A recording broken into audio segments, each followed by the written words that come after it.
What is love? Is it a feeling? Is it a chemical? Is it something we can't really define, so we try and put it into everything we can? Like our lives, like stories, like art, like film?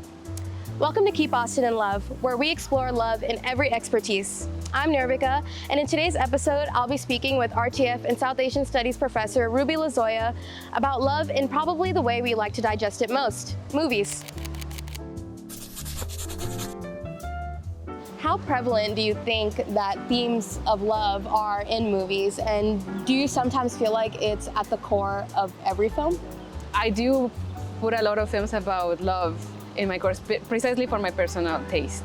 But when I was teaching the DLJ, which I teach in my Bollywood class, the big question I want us to think is like, isn't love everything, right? Isn't like why this is one of the biggest films ever, you know, in India, but in the world really, because of how prevalent it is. And I think it is because of the crux is a love story, right? Yeah. And of course it's a love story between that, like the boy and the girl, the couple.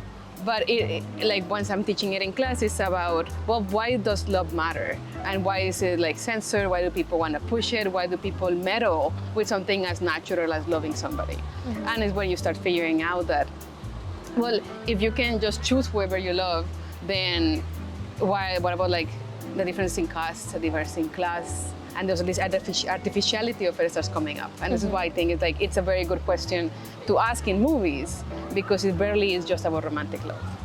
For filmmakers, how important do you believe that love for the craft is? I think it's everything. It's a hard profession. It's hard to break into it. It's hard to make money out of it. And if you don't love it and if you're not passionate about it, there's nothing us pushing you to do it. You have to have something to say. You have to like what you're doing.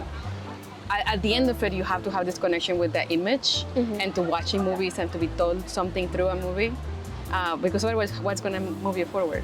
There's a lot of instances of directors who can be obsessive and almost abusive in their practices and they excuse themselves because they believe they have like an intense love for their craft. When does that craft cross the line from expression to obsession? I don't think they're doing it out of love for the craft. I think it's an infatuation with an idea. I think one of the hardest things of filmmaking, if you start making your own films, or art for all that matter, is that it's here. I know how it's supposed to look like. I know how it's supposed to sound like. It's so clear in my head. Why is it not real in the world? Yeah. And being faced every single time with like, it's not just quite there. It's 90% there. It's almost perfect. It must be heartbreaking. And interesting to see all the metaphors that we use to talk about it. And when you're thinking about love, you have to also kill the ego a little bit.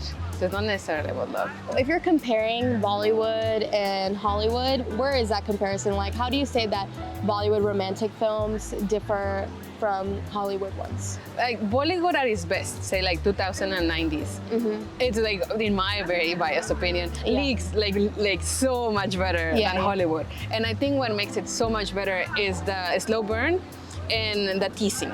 Right? Slow burn of like, will they meet? Of course they will, right? But we're gonna spend 3 hours making sure, like, will they not? Slow burn in that sense. It has to be larger than life. It has to have the big choreography, etc.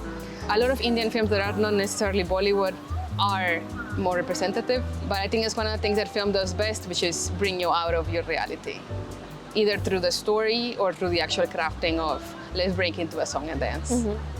Is there, in your opinion, a difference between how love is portrayed by male filmmakers and female filmmakers? I don't think male filmmakers are inherently different than female filmmakers when they write or direct. I think that there's a distinction that people make of, well, you can only write about love or about, say, the love of a woman if you're a woman filmmaker or a woman author. I don't think it's the case. The canon has been male, so everything that we see as love is male, right?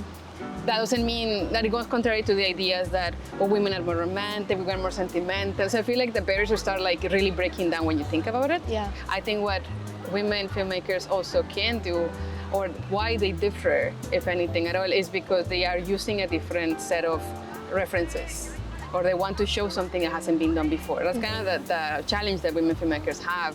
What is my voice contribution to it, which a little added pressure that women filmmakers, writers, etc. have. So that's why it might look different.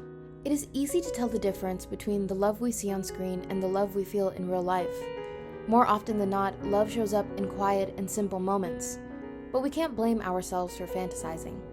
The result of these fantasies is the art and the films we make. My conversation with Professor Lozoya made me realize that love, as we see it in film, is not so much different from the love we feel in real life. Whether it's a 10-minute dance sequence or just a simple grazing of fingers, love is our imagination and the product of it.